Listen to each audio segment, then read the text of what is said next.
ഞാൻ നിൽക്കുന്നത് കൊല്ലം പള്ളിക്കൽ എന്നൊരു ലൊക്കേഷനിലാണ്. ഞാനൊരു 1600 സ്ക്വയർ ഫീറ്റ് ഒരു സിംഗിൾ സ്റ്റോർ ബിൽഡിംഗ് ആണ് ചെയ്തിരിക്കുന്നത്.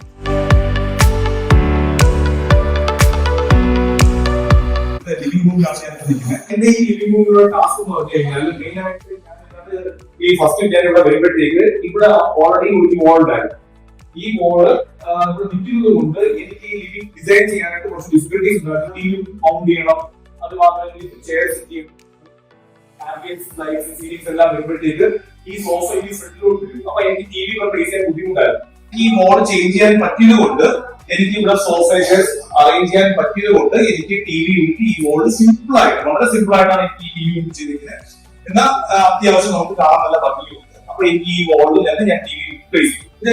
കളർ ഡിസൈൻ എന്ന് പറയുന്നത് ഞാൻ മാക്സിമം ചെയ്തിരിക്കുന്നത് ഓഫ് വൈറ്റും കൂടാതെ ഈ ഫിനിഷ് ആണ് കൂടുതൽ കൊടുത്തിരിക്കുന്നത്. ഇപ്പം ഇവിടെ ഒരു സ്റ്റെയർ ഈ ലിവിംഗ് റൂമിന്റെ ബാക്ക് സൈഡിലായിട്ടാണ് വരുന്നത്. അപ്പൊ ഇവിടെ ആക്ച്വലി നേരത്തെ ഒരു ഓപ്പൺ സ്പേസ് ആയിരുന്നു.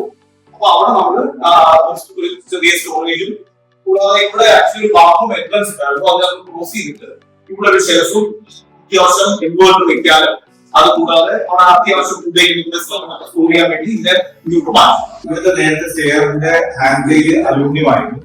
ആ അലൂമിനിയം ഹാൻഡ് റെയിൽ ചേഞ്ച് ചെയ്തിട്ട് നമ്മുടെ ഉടൻ ഫിനിഷ് ഹാൻഡ് റെയിൽ ഫിക്സ് ചെയ്തിട്ടാണ് ഈ സ്റ്റെയർ നമ്മൾ ഡിസൈൻ മാറ്റി വെച്ചിരിക്കുന്നത്. മാത്രമല്ല ഇവിടെ മൊസൈക്ക് ആയിരുന്നു, നമ്മളെല്ലാം ചേഞ്ച് ചെയ്ത് അതിനെ ഗ്രാനൈറ്റ് ആയിരുന്നു, ടൈൽ ഫിക്സ് ചെയ്തിട്ടാണ് കുറച്ചും കൂടെ നമ്മൾ സ്റ്റെപ്പിന്റെ വീതിയിട്ടാണ് ഈ വർക്ക് ചെയ്തത്. ഇത് ആക്ച്വലി നമ്മളിവിടെ ഫർണിച്ചർ സെറ്റ് ചെയ്തിരിക്കുന്നത് ഡീപ് ഫിനിഷ് ആണ്. അത്യാവശ്യം നമുക്കിവിടെ ഫുള്ളായിട്ട് നമുക്ക് ടി വി കാണാനുള്ള സ്പേസ് നമ്മൾ അത്യാവശ്യം ഉണ്ട്. അതുകൂടാതെ ഇതിന്റെ നമ്മുടെ ലാമിനേഷനും അതിന്റെ കളർ ലാമിനേഷനും എല്ലാം നമ്മുടെ ഈ ഫർണിച്ചറുമായിട്ട് തന്നെ മാച്ച് ചെയ്ത് പോകുന്ന ഈ സെലക്ഷൻസ് എല്ലാം ക്ലയന്റിന്റെ സെലക്ഷൻ ആണ്. ഇതെല്ലാം ഈ ഒരു ഫർണിച്ചർ പ്രൊവൈഡ് ചെയ്യുന്നത്. ഇതിന്റെ നേരത്തെ ഉള്ള ഫ്ലോറ് ഒരു ഗ്രീൻ മാർബിൾ ആയിരുന്നു. അപ്പം അതൊന്ന് ചേഞ്ച് ചെയ്യാൻ വേണ്ടി ഞാൻ ക്ലയന്റ് എടുത്ത് ചോദിച്ചപ്പോൾ അതൊന്ന് ചെയ്യാമെന്ന് പറഞ്ഞു. അപ്പൊ അതനുസരിച്ചിട്ടാണ് നമ്മൾ ഈ ഇതിനകത്ത് 4x2 ടൈൽ ലൈറ്റ് കളറാണ് ഇതിനകത്ത് യൂസ് ചെയ്തിരിക്കുന്നത്. അതുകൊണ്ട് നമുക്ക് അത്യാവശ്യം നമ്മുടെ ലിവിംഗ് റൂം അത്യാവശ്യം വലുതായിട്ട് നമുക്ക് ഫീൽ ചെയ്യും. കാരണം നമ്മുടെ ഫ്ലോർ ടൈൽ എപ്പോഴും ശ്രദ്ധിക്കേണ്ട ഒരു കാര്യങ്ങൾ, ഫ്ലോർ ടൈൽ ഒരിക്കലും ഡാർക്ക് ഉപയോഗിക്കരുത്. ഫ്ലോർ ടൈൽ ഡാർക്ക് ഉപയോഗിച്ച് കഴിഞ്ഞാൽ റൂം ചെറുതായിട്ട് ഫീൽ ചെയ്യും.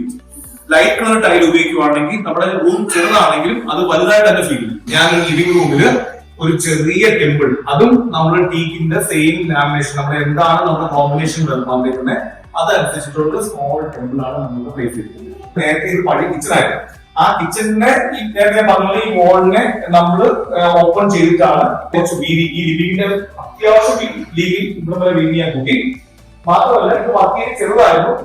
ഇത് നേരത്തെ വർക്ക് ഏരിയ ആ വർക്ക് ഏരിയയാണ് നമ്മൾ ആ വോളിനെ നമ്മൾ ഇങ്ങോട്ട് ഇട്ട് ഇവിടാണ് നമ്മൾ ഇതിനെ കൊണ്ട് ഫിക്സ് ചെയ്തത്. അപ്പൊ ഓട്ടോമാറ്റിക്കലി വർക്ക് ഏരിയ വലിയ കിച്ചണായിട്ട് മാറി. നേരത്തെ ആക്ച്വലി ഇവിടെ സ്റ്റോർ ആണ്, ഇത് ഈ ഒരു റൂം സ്റ്റോർ ആയിരുന്നു. അപ്പൊ ഈ റൂം സ്റ്റോർ ആയതുകൊണ്ട് ഞാൻ ആദ്യമേ പ്ലാൻ ചെയ്ത് പ്രോപ്പർലി ഈ മോളിൽ കൊണ്ടുവരാൻ പോകുന്നത്. പിന്നെ അങ്ങനെ വന്നപ്പോഴാണ് ഡൈനിങ്ങിന്റെ കുറെ പ്രശ്നം. ഡൈനിങ് ഇവിടെ പ്ലേസ് ചെയ്യുമ്പോൾ കിച്ചണിലൊരു ഭാഗമായിട്ട് ബുദ്ധിമുട്ടുണ്ട്. അങ്ങനെ കുറെ ഡിഫിക്കൽട്ടീസ് ഉണ്ടാകും. പിന്നാണ് നമ്മളൊരു തീരുമാനം എടുത്തത് നമുക്ക് സ്റ്റോറിനെ ഡൈനിങ് ആക്കി മാറ്റാം. അപ്പൊ ഇതായിരുന്നു നമ്മുടെ പഴയ സ്റ്റോർ. ആ സ്റ്റോറിന് ആക്ച്വലി ഇവിടെ ഒരു ഡോർ ഉണ്ടായിരുന്നു. അപ്പം നമുക്ക് ഈ ഡൈനിങ്ങിന്റെ ഒരു പൊസിഷൻ കറക്റ്റ് ആവുന്നതാണ് ഞാൻ ഈ സ്റ്റോറിനെ ഡൈനിങ്ങിലോട്ട് മാറ്റിയത്. ഇതിനെ ഞാൻ ഓപ്പൺ ചെയ്തു. ഓപ്പൺ ചെയ്യുമ്പോൾ ശ്രദ്ധിക്കേണ്ട ഒരു കാര്യമുണ്ട്. നമ്മുടെ ഇവിടെ ലോ ഓപ്പണിംഗ് വെറുതെ ഓപ്പൺ ചെയ്തത് നമ്മൾ ഇതിന്റെ മുകളിൽ ഇതിന്റെ സപ്പോർട്ട് ബീമെല്ലാം കൊടുത്തിട്ട് തന്നെയാണ് നമ്മൾ ഇത് ഓപ്പൺ ചെയ്തത്. പിന്നെ ഇവിടെ നല്ല ബ്യൂട്ടിഫുൾ ആയിട്ടുള്ള ഡൈനിങ് ടേബിൾ ഫിക്സ് ചെയ്തു. അതും നമ്മുടെ ഫോളോ ആയിട്ട് മാച്ച് ചെയ്യുന്ന വൈറ്റ് സ്ലാബ് ആണ് ഇതുള്ളത്. ബ്ലാക്ക് ഫിനിഷ് ആണ്. ഒരു ബെഞ്ച് ഉണ്ട്. ഇത് ആക്ച്വലി ക്ലയന്റിന്റെ ചോയ്സ് ആണ്. അപ്പൊ ഞാൻ ഉദ്ദേശിച്ചത് പ്രോപ്പർലി ഈ വോളിലോട്ട് ഫിക്സ് ചെയ്യാൻ ഉദ്ദേശിച്ച സ്ഥലത്ത് നമ്മൾ ഡൈനിങ്ങിലോട്ട് ചേഞ്ച് ചെയ്തുകൊണ്ട് പ്രോപ്പർലി എവിടെ വെക്കണമെന്നൊരു കൺഫ്യൂഷൻ ഉണ്ടായിരുന്നു. പിന്നാണ് നമ്മൾ കിച്ചണിലോട്ട് കയറുന്ന ഏരിയയിൽ പ്രോപ്പർലി ഫിക്സ് ചെയ്യാന്ന് വിചാരിച്ചത്. ആ നോർമലി നമ്മൾ പ്രോപ്പർലി 120 സെന്റിമീറ്റർ 150 സെന്റിമീറ്റർ ആണ് പ്രോപ്പർലി ഡിസൈൻ ചെയ്തത്. അപ്പൊ ഈ പ്രോപ്പർലി ഞാൻ എന്താ ചെയ്യുന്നത് വെച്ചാൽ ആ പ്രോപ്പർട്ടിയുടെ ഇത് ആക്ച്വലി 120 സെന്റിമീറ്റർ ഉണ്ട്. അതിനെ 50% ഇങ്ങോട്ട് ഫിക്സ് ചെയ്തു, 50% ഇങ്ങോട്ട് ഫിക്സ് ചെയ്തു. അത് മാത്രമല്ല ഇടയ്ക്ക് ഒരു പ്രൊഫൈൽ ലൈറ്റ് കൊടുത്ത് കുറച്ച് ബ്യൂട്ടിഫുൾ ആക്കി. മാത്രമല്ല ഇതിനകത്ത് നമ്മൾ ഒരു അത്യാവശ്യം വൈഡായിട്ടുള്ളൊരു ഗ്ലാസ് ഒക്കെ കൊടുത്തിരിക്കുന്നത് അലൂമിനിയം ഫ്രെയിം ആണ് ഫിക്സ് ചെയ്തിരിക്കുന്നത്. ഇതാണ് നമ്മുടെ ഈ വീടിന്റെ ഏറ്റവും ഇമ്പോർട്ടന്റ് പോയിന്റ്. ഇത് നമ്മുടെ സൂപ്പർ കിച്ചൺ. ഇത് നേരത്തെ വർക്ക് ഏരിയയായിരുന്നു. ആ വർക്ക് ഏരിയയാണ് നമ്മൾ കൺവേർട്ട് ചെയ്ത് ന്യൂ മോൾഡാർ എക്സ്പ്ലോർ. ഇവിടെ നിന്നുകൊണ്ട് തന്നെ നമുക്ക് മാക്സിമം സ്പേസ് യൂട്ടിലൈസ് ചെയ്യാൻ പറ്റുന്ന രീതിയിലാണ് ഡിസൈൻ ചെയ്തിരുന്നത്. ഇവിടെ ആക്ച്വലി ഞങ്ങൾ 4 ബർണറിന്റെ ബോഷിന്റെ കൊടുത്തിട്ടുണ്ട്. ഇത് ഫേബറിന്റെ ഹുഡാണ്. മാത്രമല്ല ഇവിടെ ഒരു വിൻഡോ ഞങ്ങൾ ഫിക്സ് ചെയ്തിട്ടുണ്ട്. പക്ഷെ ഈ വിൻഡോ നമ്മൾ ആക്ച്വലി നമ്മുടെ കിച്ചൺ ബോട്ടം ക്യാബിനറ്റിന്റെ സെൻട്രലായിട്ടാണ് ഈ വിൻഡോ കൊടുത്തിട്ടുള്ളത്. അപ്പൊ അതുകൊണ്ട് ഇവിടെ ഞങ്ങൾക്ക് ഈ ചിമ്മിനി വെക്കാനും ബാക്കിയുള്ള സ്റ്റോറേജ് കൊടുക്കാനുള്ള സ്പേസ് ഞങ്ങളിവിടെ ഡിസൈൻ ചെയ്തിട്ടുണ്ട്. ഈ സൈഡിൽ നമ്മളൊരു ടോൺ കൊടുത്തിട്ടുണ്ട്. ഓവൻ മൈക്രോവേവ് വെക്കാനായിട്ട് നമ്മൾ സ്പേസ് കൊടുത്തിട്ടുണ്ട്. ഡാർക്ക് ഗ്രേ ഗ്ലോസി ലാമിനേഷൻ ആണ് ഇതിനകത്തെല്ലാം കൊടുത്തിരിക്കുന്നത്. ഒരു ഗോൾഡൻ ഫിനിഷ് പ്രൊഫൈലാണ് അത് ഫിക്സ് ചെയ്തിരിക്കുന്നത്. ഇത് മൊത്തവും ടീക്കും ഡാർക്ക് ഗ്രേയും ലാമിനേഷൻ ആണ് യൂസ് ചെയ്തിരിക്കുന്നത്. കുറച്ച് ആംബിയൻസ് വേണ്ടി പ്രൊഫൈൽ ലൈറ്റും ഇതിനകത്ത് കൊടുത്തിട്ടുണ്ട്. മാത്രമല്ല അത്യാവശ്യം സ്റ്റോറേജ് ആയിട്ടാണ് ഇത് ഈ കിച്ചൺ ഞങ്ങൾ ഡിസൈൻ ചെയ്തിരിക്കുന്നത്. ഇവിടെയാണ് സിങ്ക് കൊടുത്തത്. സിങ്കിന്റെ തൊട്ട് ബാക്കിലാണ് ഒരു 3 ഷട്ടർ വിൻഡോ പ്ലേസ് ചെയ്തിരിക്കുന്നത്. നമ്മുടെ കുക്കിങ്ങിന്റെ സൈഡിൽ തന്നെ ഒരു വാട്ടർ പ്യൂരിഫയർ കൊടുത്തിട്ടുണ്ട്. നമുക്ക് എപ്പോഴും ശ്രദ്ധിക്കേണ്ട ഒരു കാര്യം, ഈ വാട്ടർ പ്യൂരിഫയർ വെക്കുന്ന സിങ്കിന്റെ അടുത്ത് തന്നെ മാക്സിമം വെക്കാൻ ശ്രദ്ധിക്കണം. വേസ്റ്റ് വരുന്ന വെള്ളമെല്ലാം നമുക്ക് കളയാനായിട്ട് സിങ്കിന്റെ അടുത്തുണ്ടെങ്കിൽ എളുപ്പം കളയാൻ കൂടുതലും നല്ലതായിരിക്കും. മാത്രമല്ല നമ്മൾ വെള്ളമൊക്കെ എടുക്കുമ്പോഴത്തേക്ക് ഗ്രാനൈറ്റിലെ വെള്ളം വീഴുമ്പോൾ അത് നമുക്ക് വൈപ്പ് ചെയ്ത് സിങ്കിലോട്ട് കളയാനും എളുപ്പമായിരിക്കും. ഇവിടെ ഒരു ചെറിയ പ്രശ്നമുണ്ട്. ഇവിടെ നേരത്തെ ഒരു വിൻഡോ ആയിരുന്നു ഉണ്ടായിരുന്നത്. ആ വിൻഡോ മാറ്റി ഞാൻ ഡോർ കൊടുത്തു. ഈ വീടിന്റെ പ്രത്യേകത പറഞ്ഞാൽ ഒരു മുറി മാത്രം ഈ വീടിന്റെ നടുക്കാതിരിക്കുന്നത്. ആ മുറി ഒരു ബെഡ്റൂമാണ്. അപ്പൊ എന്റെ പ്രശ്നം എന്ന് പറഞ്ഞാൽ ഈ മുറിയിൽ എങ്ങനെ സൺലൈറ്റ് വരും, എങ്ങനെ എയർ സർക്കുലേഷൻ ഉണ്ടാവും, ഇതൊക്കെയായിരുന്നു എന്റെ മുമ്പിലുള്ള ഏറ്റവും വലിയ ടാസ്ക്. ഈ വിൻഡോ നമ്മൾ പുറത്ത് നോക്കുമ്പോൾ ഇത് വീടിന്റെ പുറത്തുള്ള ഭാഗമാണ്. ആ ഔട്ട്സൈഡ് ഏരിയ ഞങ്ങള് ഈ വീടിന്റെ അകത്തോട്ട് ഞങ്ങള് കൺസ്ട്രക്ട് ചെയ്ത് ഇതിന്റെ ഇൻസൈഡ് ആണ്. എന്നിട്ട് ഇവിടെ ഡോർ കൊടുത്തു. ഈ ഡോർ കൊടുത്തിട്ട് ഈ സൈഡിൽ ഞങ്ങൾ വിൻഡോ കൊടുത്തു. ആ വിൻഡോ കൊടുത്തത് കൊണ്ട് ആ ബെഡ്റൂമിൽ വിൻഡോയും കിട്ടി. അവിടെ ഒരു ബാത്റൂമും കൺസ്ട്രക്ട് ചെയ്തു. ഈ വിൻഡോയ്ക്കകത്തും ഒരു ബ്ലൈൻഡ്സ് കൊടുത്തിട്ടുണ്ട്. ഈ മുറിയുടെ കളർ കോമ്പിനേഷൻ ഒരു ഗ്രേയും വൈറ്റും കൂടാണ്. അതുകൊണ്ടാണ് ഞങ്ങൾ 2 ഷട്ടർ വാർഡ്രോബും ഗ്രേ ഫിനിഷ് വാർഡ്രോബ് കൊടുത്തിരിക്കുന്നത്. ഈ വിൻഡോയാണ് ഞാനിവിടെ പ്ലേസ് ചെയ്തത്. ഇവിടെ ഇത് നേരത്തെ ആക്ച്വലി വീടിന്റെ പുറത്തുള്ള ഭാഗമായിരുന്നു. ഇതിനെ ഞങ്ങൾ അകത്ത് കൺസീൽ ചെയ്തിട്ടാണ് ഇവിടെ ഒരു ഈ വിൻഡോസ് നമ്മൾ ഇവിടെ കൊണ്ടുവന്നത്. അത് അതേപോലെ തന്നെ ഇവിടെ ഒരു പുതിയ ബാത്റൂം നമ്മൾ ഇതിന്റെ കൂടെ കൺസ്ട്രക്ട് ചെയ്തു. ഫ്രണ്ടിൽ ഒരു മാസ്റ്റർ ബെഡ്റൂമിന്റെ ബാത്റൂം ഉണ്ട്.